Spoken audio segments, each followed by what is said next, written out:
For decades, environmentalists warned us of the perils of overpopulating the planet. But today it's quite the opposite. Birth rates are falling, countries are experiencing seismic demographic shifts, and in some cases, populations have already begun shrinking. Just how dangerous are falling populations for the global economy?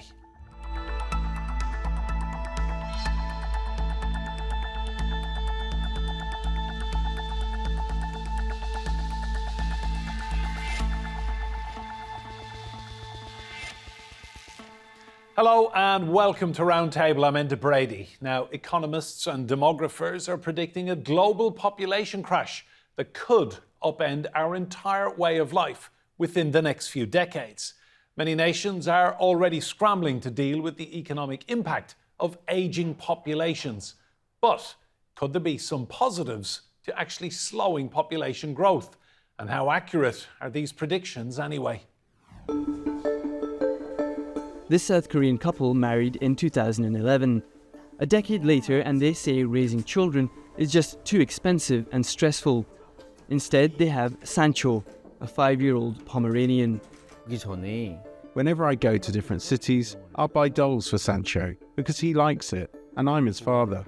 We never thought about a baby at all. Many feel the same way. South Korea's birth rate was already the world's lowest before it fell further in 2023. The number of newborns in 2023 was 230,000, which is a decrease of 7.7% from a year earlier. A growth in affluence and educational attainment, a fall in child mortality rates, poor provision of childcare, and sexist social norms are just some of the contributing factors. Women can't just leave the office to take care of their sick kids, as this could be disruptive to their careers. I think it's the biggest reason why young people aren't having children. An average birth rate of 2.1 children per woman is required to maintain a stable population size in developed countries. That number has dropped to 0.72 in South Korea and is projected to fall further. While South Korea is among the most extreme examples, the trend of falling birth rates is being repeated almost universally. Japan's government says its aging population with growing needs and shrinking labour force pose an urgent risk to its existence as a society. The EU expects its population to peak in 2026, with the European Commission warning of profound societal and economic changes. It says that while over 65s currently account for 21% of its total population, it estimates that will rise to 32.5%, or almost a third of the population, by the end of the century. China's population has already peaked at 1.4 billion, shrinking the last 2 years in a row. And while India is still growing, its pace is slowing, with a population peak predicted in the next 4 decades. Experts are still divided on whether population decline is a net positive or negative for the world, but all agree the massive shift in demographics will impact every aspect of life on every continent in the coming decades and present major economic challenges for which there are no easy solutions. Well, let's meet our guests. Joining us from Memphis in the United States is Jennifer TRT. She is author of 8 Billion and Counting. She's also a demographic security analyst. In London is Darrell Bricker, Global CEO of Ipsos Public Affairs and co-author of Empty Planet, The Shock of Global Population Decline. And I'm delighted to say here in the studio with me is Paul Morland. He's a demographer and author of Tomorrow's People, The Future of Humanity in 10 Numbers. And Vicky Pryce is an international economist and former UK government advisor. You're all very welcome to Roundtable. Paul, I have to be honest here. One week I read there are too many people on planet Earth, and that is a bad thing.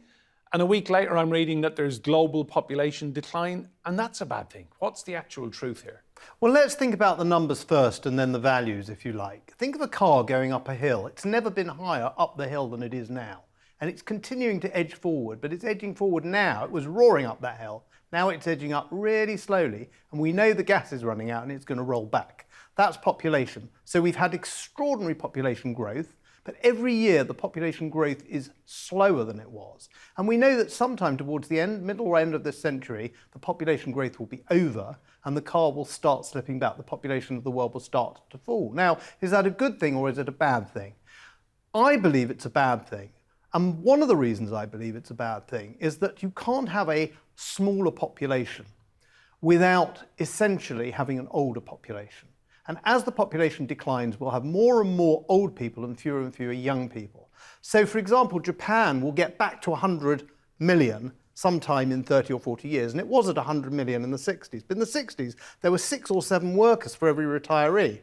When it gets back to 100 million, there'll be barely 1 for 1. So it's not just about the absolute number, it's about how the composition changes as you start to end the rise of population, start to fall back. When you start falling back, you have a very different sort of population than when you were at the same point on the hill, as it were, on the way up. That's a very useful analogy. I want to go to Darrell next. Darrell, would you agree with what Paul has just been saying there? Yeah, 100%. The only question is how, at what point it will actually peak, and then when it comes down the other side, how fast it's going to start to decline. And that's what's really difficult to predict right now, because when we wrote Empty Planet about 5 years ago, we were talking about China, the population starting to decline in the mid-2030s. It started to decline last year. So everything seems to be happening faster than the demographic models can keep up with. Jennifer, do you go along with what the gents are saying there, that this is not necessarily a bad thing we're seeing? Yeah, I would say it's not necessarily a bad thing, actually, at all. So I'm more optimistic. And here's why. I think there's not a particular composition or a particular population size that is inherently good or bad. You know, coming from a background in demographic security like I have, we have spent decades and decades, century, talking about all of the negatives, all the challenges of a really youthful population.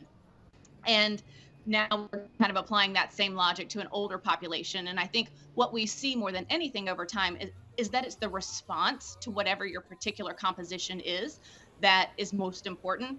Now, where I would agree is that what will be problematic about this older age structure is that we may not be willing to do the really tough reforms it would take to take advantage of the opportunities that an older population might give us. And that's where the outcome could be bad. Vicky, what is the economic impact then if we're dealt our hand and we see in decades to come that basically the world is full of an awful lot of very old people, and then other countries in the developing world have very young populations? Just talk us through how that impacts life.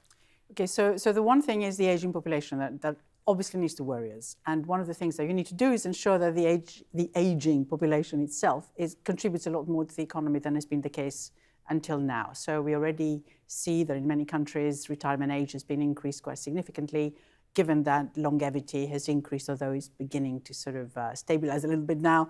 What you can do is adapt your working environment, adapt the incentives you provide, so to ensure that older people continue to work, and therefore they're not dependent on the state, because the state simply cannot afford to keep all these people going. So that's the one thing. So work practices need to change. Perhaps even the financing system of pensions needs to be looked at again, because in many cases completely unfunded, if you look at most countries in Europe. But of course, this is something that, on the other hand, AI is meant to be helping with, because you may not need all these people to be working anyway, because you have other things. So how exactly you redistribute incomes in the future is another dimension of what you need to be looking at. If lots of people actually end up, so my good scenario is you get them all to work more.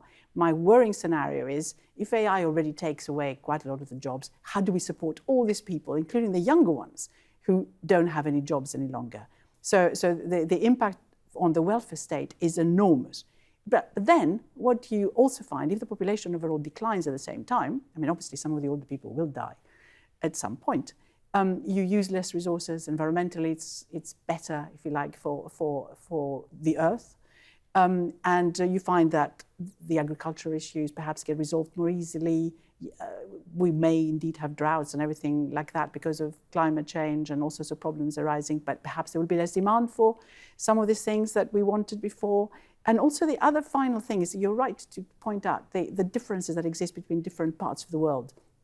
What tends to happen normally is if you get richer, you start reproducing a lot less. And you see that across Europe, where the reproduction rate simply does not keep up and it does not refresh the population.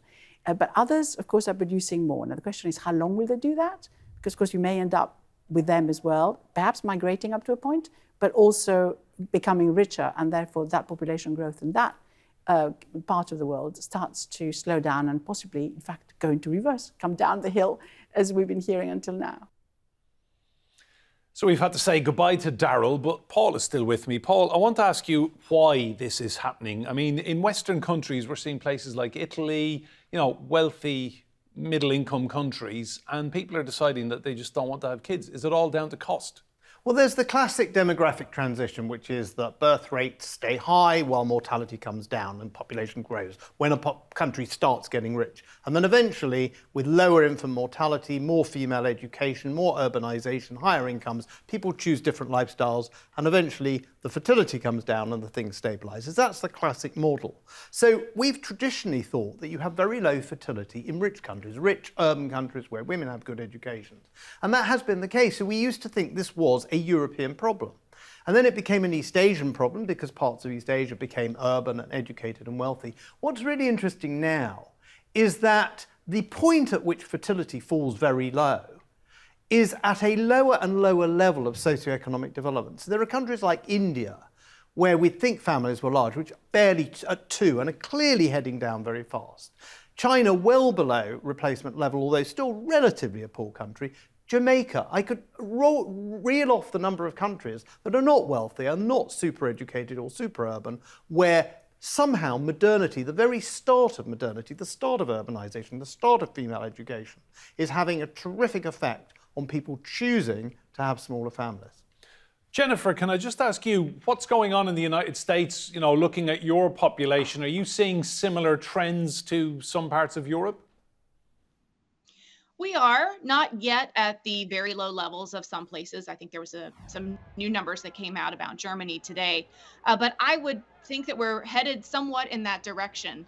I think what will make the difference as to how far the U.S. Fertility falls will be the degree to which our housing costs stay high, childcare costs stay high, but also these values about children, which, just to build off of what Paul said, there's something else about modernity besides just the economic aspects, but also our attitudes toward family, our community support that really make a difference. And I think there are still pockets in the US where that community support is strong. Maybe that's what's propping up that 0.3, for example, in terms of fertility rates. But there's no guarantee of how that will play out over the next few decades. So I think it's something that, all wealthy countries, but as Paul said, even middle income countries need to be paying attention to. Vicky, I read a statistic this week that the cost in the UK of raising a child from infancy to the age of 18 is now approximately £200,000. That's more than $220,000. Is that a factor? Oh, it certainly is. I think the childcare costs in the UK are only second to the ones in the US, in fact. In Europe, it's considerably easier, and yet to bring up children are much less costly. And yet we've seen the fall in fertility rates there as well. So although it matters in terms of whether women go back to work and at what level they go back to work, it doesn't seem to make very much difference in terms of how many children you actually produce. And I think that's really quite interesting. But of course, with immigration, what you find is that people who come in perhaps have been more used, the cultural issues we talked about before, to having more children, but soon they adapt. So they're not the solution, but they may be the solution temporarily until, of course, they start producing fewer children. In terms of what may happen to employment and looking after the older generation. What we are importing in terms of numbers of people from the outside right now, they're going mainly into social care to look after the elderly. That's a very good point, Paul, isn't it? I mean, migration is a huge political topic this year of all years in the United Kingdom, for example. And there's a story in the papers saying that Britain will be dependent on migration because of the falling birth rate well into the next century. Well, I think there's a very important relationship between migration on the one hand and fertility rates on the other. And I wrote a paper last year saying that actually quantifying this trade-off, that we could be like Japan. We could have very small families, resist immigration, and our economy will wither away. debt to GDP ratio will grow and grow, not a sustainable model. We can be like Britain, which thinks it wants to keep the lights on, wants the economy rolling, doesn't want to have kids, and therefore has mass immigration. Or we could be the only country in the OECD which has a fertility rate of 3, which is Israel, which doesn't need migration. It may choose to have certain sorts of migration, doesn't need it because it has a constant flow of young people coming through. That effectively is the choice. If we won't have large families, or at least families large enough to replace ourselves, we must either invite people in or we must struggle with the labour shortages, the debt to GDP ratio, the struggling state that we see in Japan. Jennifer, in the United States, obviously election year as well. In November, you will have a new president or the same president. But migration is a big talking point for you guys as well, isn't it? I mean, is this something that troubles people when they're talking about population decline and migration being the way forward to keep the economy moving? I think certainly that's the case. And I think what's a shame about it as a political scientist is that the conversation has not developed any more nuance or any progress towards reform than it might have had several decades ago, even though there are, some really good, sensible policy proposals out there by different institutes about how you could take the broken U.S. immigration system, which seems to be serving only a few folks, and really make that into something that has that positive effect that Paul was talking about, because it's not automatic, right? We think about migration. There are so many different types of migration, so many different types of people who migrate, the skills they bring, et cetera. And so it's not just a matter of number of people coming in, but maybe in what ways do they fit into the economy and into the society?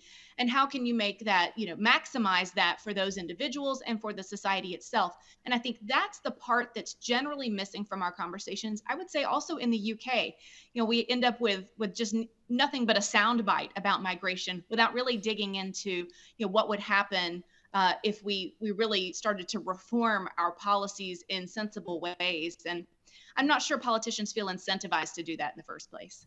Vicky, let's talk solutions then, or potential fixes for this. I mean, you had mentioned childcare and the extremely prohibitive cost in the UK. Do you think government policy needs to change if we're to start addressing global population decline? It's interesting, when you look at the benefits system as it exists, it actually penalizes you if you have more than 2 children, or it certainly doesn't give you an awful lot, even in terms of the money you get for each child. So there is a system, a tax credit system, which allows people to have a little bit of extra deduction from what they're paying in tax. If they have a first child, a second child, then by the time you get to your 3rd, 4th and 5th, assuming you do that, I have 5 children, you end up with very little extra for any of the others. And also the overall benefit system is such, it is really against big families, which is quite interesting. So yes, if you wanted to change that, you're going to have to also look at your benefit system. Now, can you afford it? That's the big question mark. At a time when everyone is trying to rein back some of the spending after COVID, the energy crisis and everything else, it's a difficult one to sell. However, this government here in the UK right now, we have elections of course later in the year, has introduced more liberal support for younger kids so that people can go back to work earlier.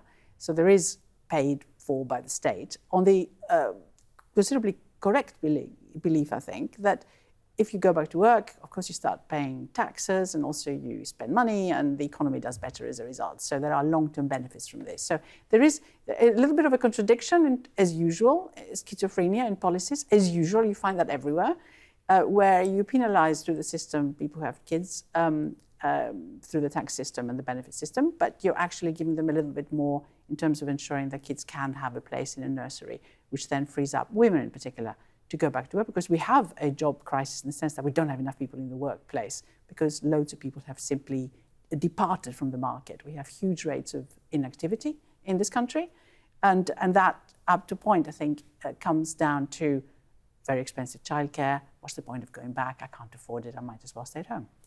Paul, I want to talk about the Nordic and Scandinavian countries. So they have fantastic childcare, maternity benefits, paternity benefits, and yet they're struggling as well. Yes, they were the kind of poster boys, if you like, or poster girls of the sorts of societies where you could be advanced, developed, give women proper opportunities in the workplace, give women the opportunities to combine their careers with having children. And that did seem to keep their fertility rates higher than the rest of Western Europe. Not particularly high, but a little bit higher, pretty close to replacement level, particularly for Sweden and to some extent for Norway and Denmark. And what's interesting is and Finland as well, has really fallen in the last few years.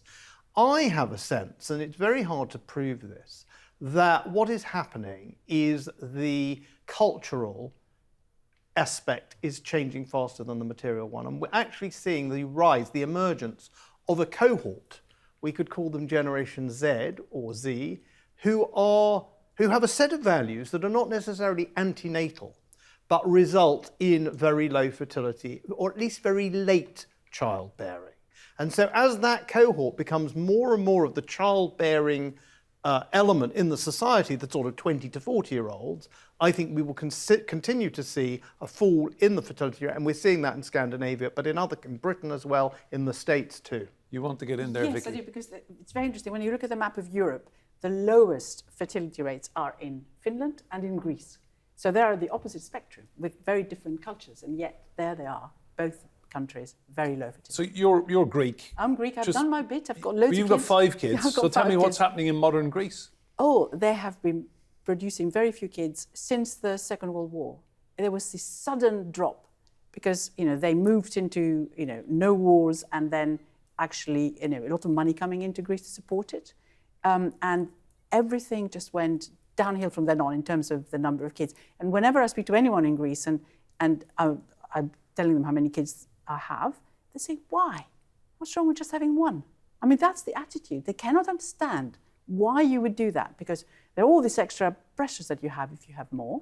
And so the culture has just changed completely. And it's very difficult then to shake it out of that, really. Jennifer, you've studied this at length. What changes would you make if you were president to encourage population growth in the States? So the first thing I would do is stop trying to change population.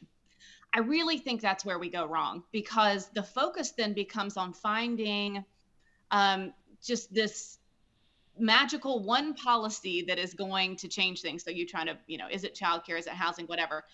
At the bottom line, when we talk about these cultural changes, part of this, a huge chunk of this is, what is life like for people, and do they want to bring children into this world? And I think if we really focused on making life better for everyone, we might have a byproduct of higher fertility rates. But I think actually the focus on raising these fertility rates creates a type of cultural backlash against efforts to do so. So it kind of undermines that, because it's seen as coming from really only one part of the political spectrum.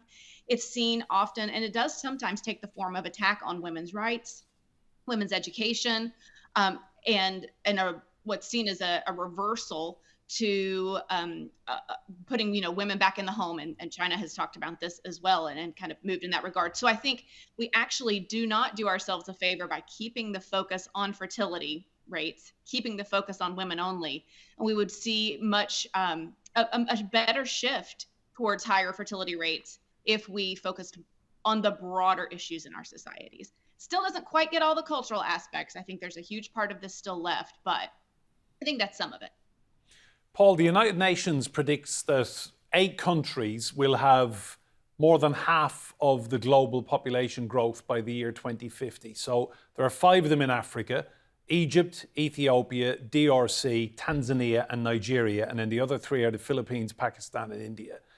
Those 8 countries, a huge concentration of growth, but in places like Italy, South Korea, Finland, I mean, we're seeing a huge shift here, aren't we, in the way people live and reproduce? We are, and it will have geopolitical implications. When we go back to 1950, say, sub-Saharan Africa was perhaps 7% of the world population. And by the end of this century, so in two average lifetimes, it will be more like 37, 38%. Now, the thing about demography, I think it's very enlightening to cast the light of demography on history, and we learn a lot if we understand the demography of history. Looking forward, I can't say, therefore, this is what the world will look like politically in 2100, or culturally, or economically. But we do know it will be a very different world as countries, so many countries in Europe and East Asia, effectively shrivel and age. And as countries in sub-Saharan Africa and a few outside either already have very large populations or have that inbuilt growth, where even when they get down towards replacement level, they've still got very large cohorts of people having large families. It takes the time to work through. So in a way, it's the power of the late adopter. They've got to modernity late. And they've got this supercharged modernization whereby their infant mortality rates have collapsed, their life expectancy has expanded, and their fertility is only falling slowly. And that gives them a supercharged potential for population growth. The question is what they make of it. Final question to you, Jennifer. Whoever wins your election in November, can you see population becoming a talking point in the United States next year or not? I think that no doubt migration for either way. And I do think we will see talk about fertility much more in the political conversations if we have a Trump-Biden contest. I think that's when we will see it. I don't get the sense that the Biden administration right now is very focused on fertility rates. So I think it does matter who's elected as to where we will see this go in the conversation.